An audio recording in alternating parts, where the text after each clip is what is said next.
وصلى الله وسلم وبارك وكرم ومجد وعظم على سيد الأكوان سيدنا ومولانا محمد اللهم صل عليه وعلى آله وأصحابه وأزواجه وذريته وتابعين وتابع التابعين بإحسان إلى يوم الدين وعلى جميع الملائكة المقربين وجميع عباد الله الصالحين وعلينا معهم وفيهم برحمتك يا أرحم الراحمين. أما بعد, ingkang kula mulyakaken sedaya pengurus TPI Rotul Talibin Sabil Hadroh santri Masjid ini dan hadirin hadirat, mugi-mugi diparingi keberkahan oleh Allah Subhanahu wa taala, diparingi rahmat oleh Allah Subhanahu wa taala, paringi panjang umur dalam keadaan sehat, afiat, meninggal dalam keadaan husnul. Amin ya rabbal. Bapak-bapak, ibu-ibu yang berbahagia, hadirin hadirat rahimahullah. Pripun posone Bu? Pak. alhamdulillah Lancar. Qur'annya lancar. Ramadan Quran lancar. Hatam nggih? alhamdulillah Sinetron hatam. Nggih. Sing dereng hatam Qur'ane ya undang dihatamke.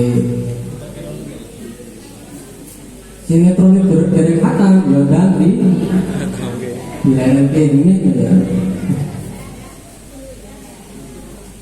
Karena apa? Karena riyen itu enten penelitian bahwa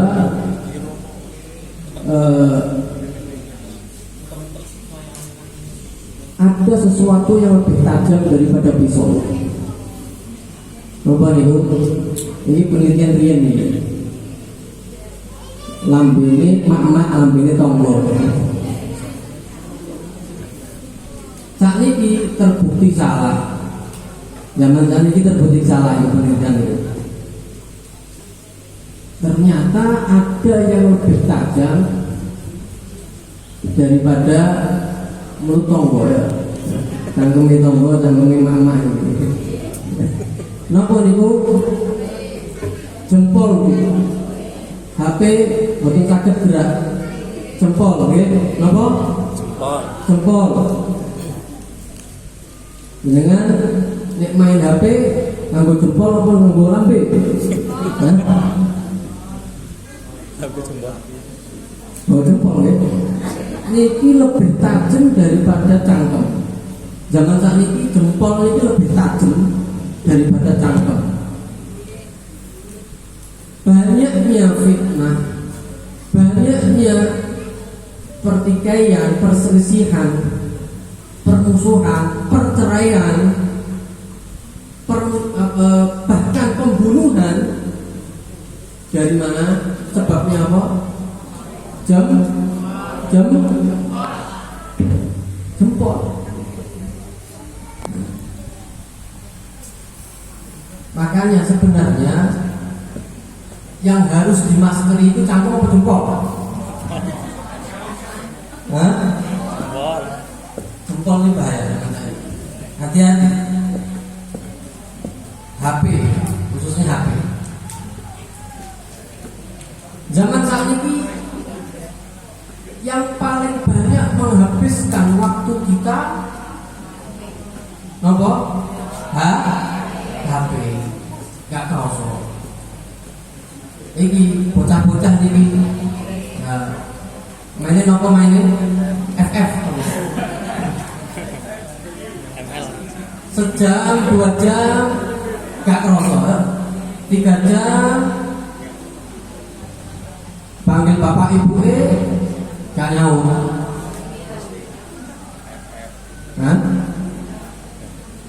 Nanggung 4 jam gak kerasa. Nikmat, terasa nikmat. Seharusnya kita sebagai orang yang beriman, kenikmatan itu harus ada pada diri kita dalam Al-Qur'an, bukan HP. Hati-hati dalam hal ini.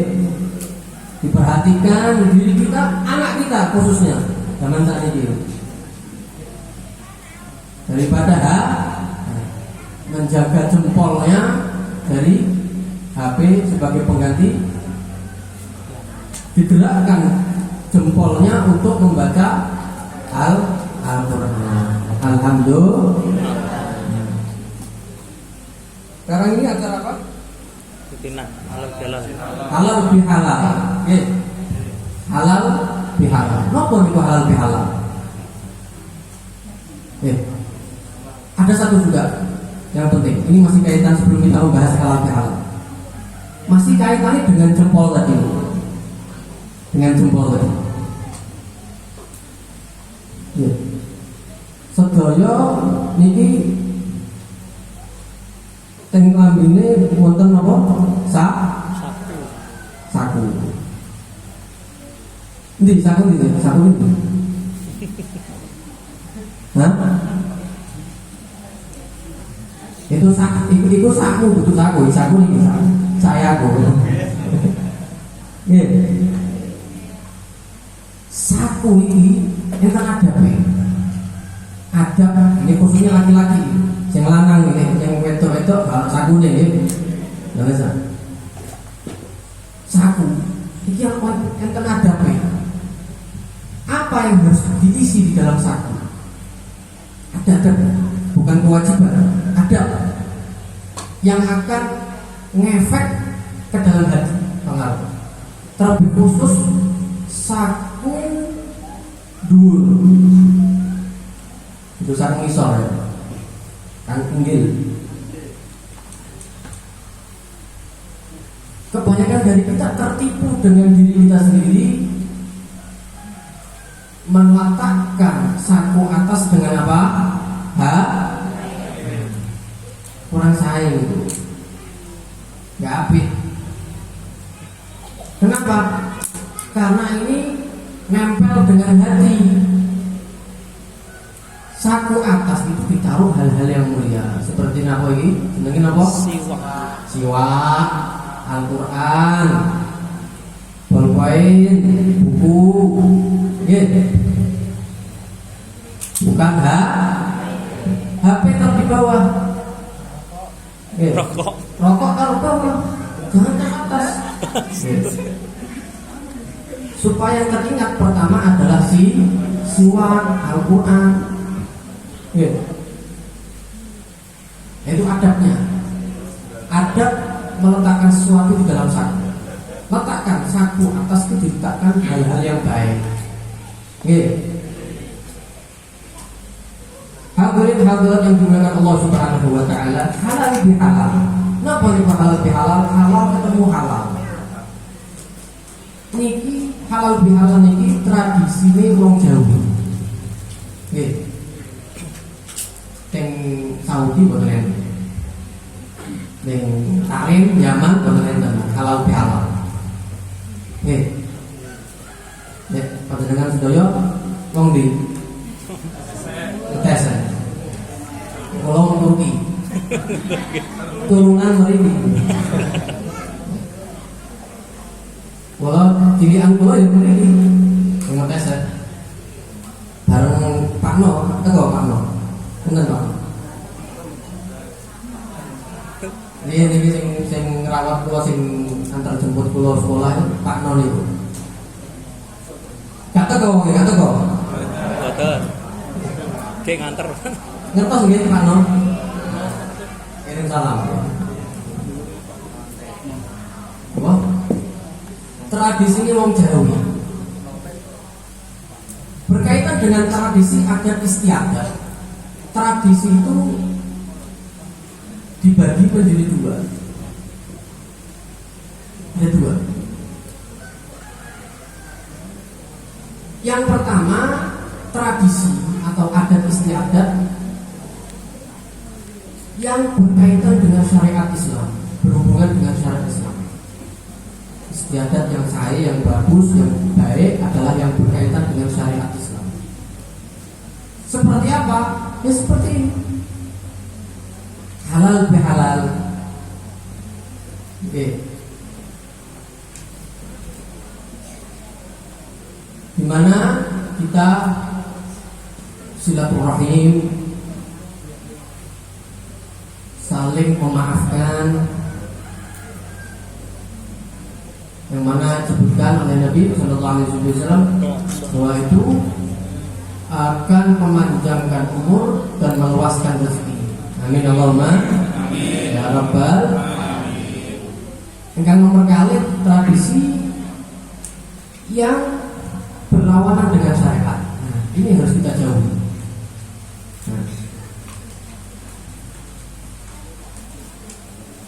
Nyuwun sewu.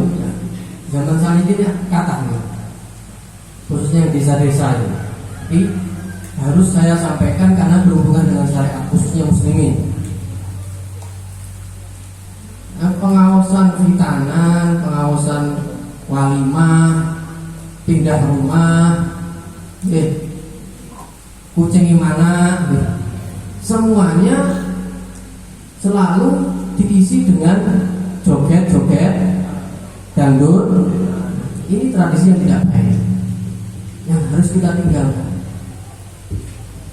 Acara yang kamu ingin lakukan di rumah kamu, acara apa boleh, hitanan, mau akikohan, mau pernikahan dan sebagainya, isi dengan hal-hal yang baik supaya sesuatu itu mendapatkan keberkahan. Dengan apa?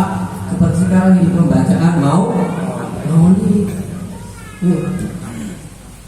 Karena yang sewu,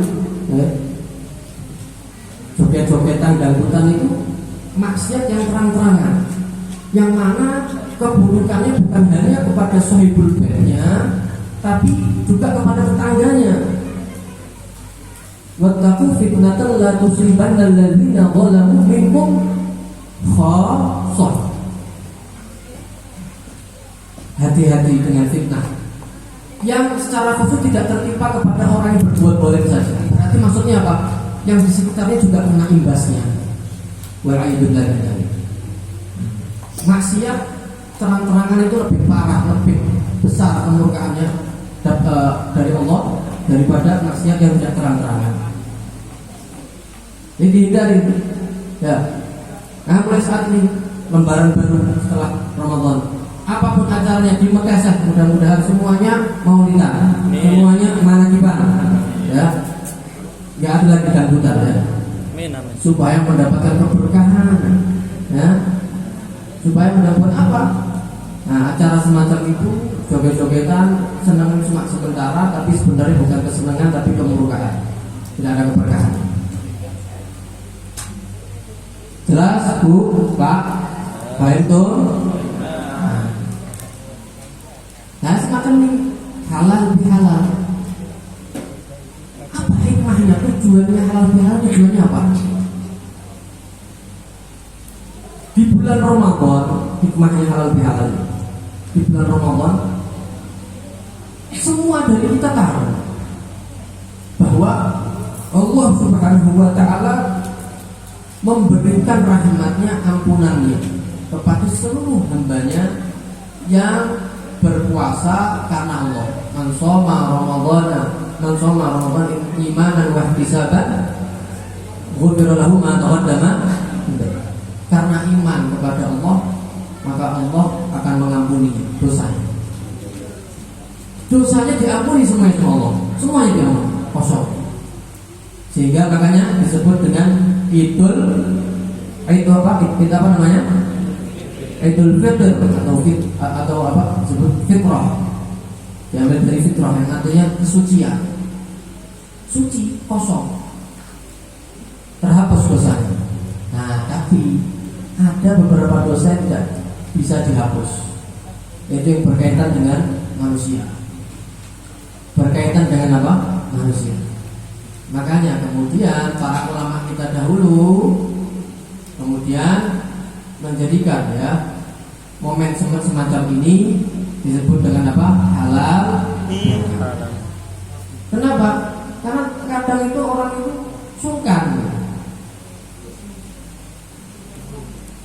jaluk ngapura tapi sungkan dan wedi, gitu. Datangi satu rumah ke rumah yang lainnya merasa berbuat salah itu sungkan. Sehingga kemudian dibuatlah tradisi semacam ini, momen semacam ini dikumpulkan bersama-sama untuk meminta maaf dan saling memaafkan, supaya dosanya kepada Allah nol, dosanya kepada makhluk juga nol, kosong. Seri berarti ya. Alhamdulillah. Nah, itu hikmah. Meminta maaf dan saling memaafkan. Nah, meminta maaf itu gampang. Saya ngangil itu orang memaafkan. Yang ngangil itu memaafkan musuh. Apa tipsnya ketika ada orang yang berbuat keburukan yang besar kepada kita, yang kita sulit untuk memaafkan supaya kita bisa memaafkannya? Adalah yang dilihat adalah Allah Subhanahu wa ta'ala. Jangan melihat kesalahan orangnya, tapi melihat ganjaran dari Allah bagi orang yang memaafkan. Bagi orang yang memaafkan. Itu pernah kisahkan Sayyidina Ibrahim bin Adham. Diamanati, ditugaskan untuk menjaga kebun milik seorang. Enten tiang preman masuk ke dalam kebun tersebut, mengambil satu buah di dalam kebun. Tidak banyak sebenarnya. Dicegah sama Ibrahim bin Adham. Akhirnya orang ini kemudian nesu, ngamuk orang. Ini kamu pohon, kamu punya banyak, buah yang ada di kebun ini banyak, saya cuma ngambil satu.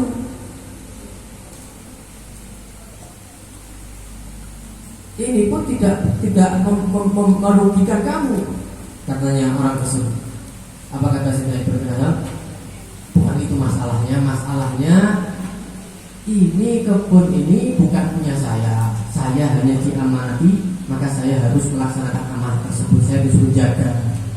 Nanti pemilik kebunnya kalau datang, monggo minta sama pemiliknya. Sudah sampai akhirnya cekcok, sampai kemudian dipukul gitu.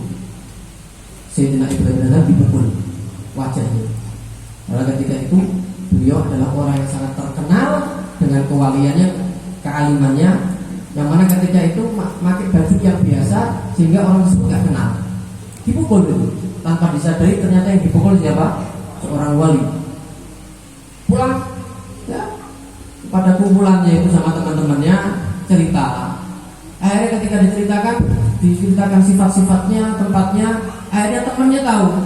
Hati-hati kamu, itu yang kamu pukul itu wali besar, walat. Hati-hati walat.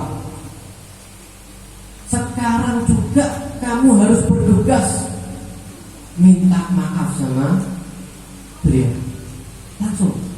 Akhirnya orang ini kemudian bergegas menuju ke kebun tersebut meminta maaf kepada Sayyidina Ibrahim bin Adham. Apa kata Sayyidina Ibrahim bin Adham? Ya fulan, ketahuilah sebelum tangan kamu sampai ke pipi saya sudah memaafkan.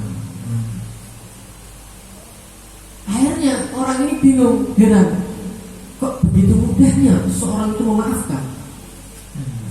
Ya ini sama levelnya kayak kita ini ya. Begitu mudahnya orang ini kok bisa begitu mudah untuk memaafkan. Tanya sama Sayyidina Ibrahim bin Adham, bagaimana engkau bisa seperti ini, begitu mudah untuk memaafkan? Nah ini tipsnya ini dari jawabannya Sayyidina Ibrahim bin Adham. Perhatikan. Apa kata beliau? Ketahuilah, ketika kamu menampar wajah saya, kamu telah berbuat zalim kepada saya. Kalau saya tidak memaafkan kamu, saya lebih zalim daripada kamu. Kenapa? Karena apa yang kamu lakukan itu kezaliman di dunia, hanya membuat mungkin pipi saya memar, sakit, selesai. Tapi ketika saya tidak memaafkan kamu, dan doanya orang yang didolimi itu mustajab. Orang yang didolimi itu dekat kepada Allah. Kalau saya tidak memaafkan kamu, berarti saya telah benar-benar menyakiti kamu, menyebabkan kamu masuk ke dalam api neraka. Sehingga saya lebih dolim daripada kamu. Saya nggak mau. Makanya saya bergegas memaafkan kamu sebelum kamu minta maaf sama saya. Paham Bu? Pak? Seperti itu. Nah, oleh karena itu nanti saya minta setelah selesai doa nanti salam-salaman ya. Memaafkan sendiri-sendiri, yang perempuan sendiri, yang laki sendiri ya. Yang perempuan sendiri nanti muter gini, bikin soft gitu ya. Dan yang laki juga seperti itu, saling dengan niat saling memaafkan, silaturahim. Jadi yang pertama, hikmah yang pertama adalah saling memaafkan. Yang kedua, silaturahim. Man sarrahu an yus'alahu fi atharih wa yubsatu lahu fi rizqihi falyasil rahimah, kata Nabi. Barang siapa yang ingin dipanjangkan umurnya, diluaskan rezekinya, hendaknya menyambung silaturahim, hubungan rahimnya, terkhusus kepada keluarga terdekatnya. Makanya termasuk tradisinya Indonesia itu apa? Mudik. Nggak ada di Saudi, nggak ada mudik ya. Ya, mudik terbanyak itu di mana? Berapa kabar itu berapa juta yang mudik? Ratusan mungkin ya. Sampai macet luar biasa itu ya. Mudik, semuanya mudik. Untuk apa? Bahkan rela mengeluarkan uang. Tol sekarang naik kan? Belum bensinnya, belum tenaganya, macet, capek ya. Radiator panas dinginkan terlebih dahulu. Perjalanan jauh sampai keluar pulau, bahkan ada yang naik pesawat, ada yang naik kapal. Semua yang dikeluarkan satu untuk ketemu orang tua. Apa? Minta maaf, sungkem, silatu. Itu yang dicari itu. Ini tradisi yang baik seperti ini. Ye. Ada yang mudik di sini? Hah? Alhamdulillah. Berarti nggak ada yang Turki berarti ya. Jadi itu dua hikmah itu dalam halal bihalal ini. Makanya halal dengan halal ya. Halal dengan apa yang telah kamu lakukan kepada saya halal, apa yang telah saya lakukan kepada kamu halal. Kosong. Alhamdulillah. Nah, mudah-mudahan Allah Subhanahu wa taala memberikan keberkahan kepada kita, memberikan rahmat kepada kita, ampunan kepada kita. Tidaklah kita keluar dari masjid kecuali diampuni dosanya oleh Allah Subhanahu wa taala, diberikan rahmat oleh Allah Subhanahu wa taala, diperluas rezeki kita, dipermudah urusan dunia kita, urusan akhirat kita, dijadikan anak-anak kita menjadi anak-anak yang berbakti kepada kedua orang tuanya, menjadi anak-anak yang soleh, solehah, dijauhkan dari fitnah akhir zaman. Dan mudah-mudahan Allah Subhanahu wa taala mengakhiri hidup kita dalam keadaan husnul khatimah, dalam keadaan iman, dalam keadaan Islam, di jalannya Allah dan di jalan Nabi Muhammad sallallahu alaihi wasallam. Allahumma la tahrimna khairan ma'alika lisan ba'dana sallallahu alaihi wasallam. Walhamdulillahirabbil alamin.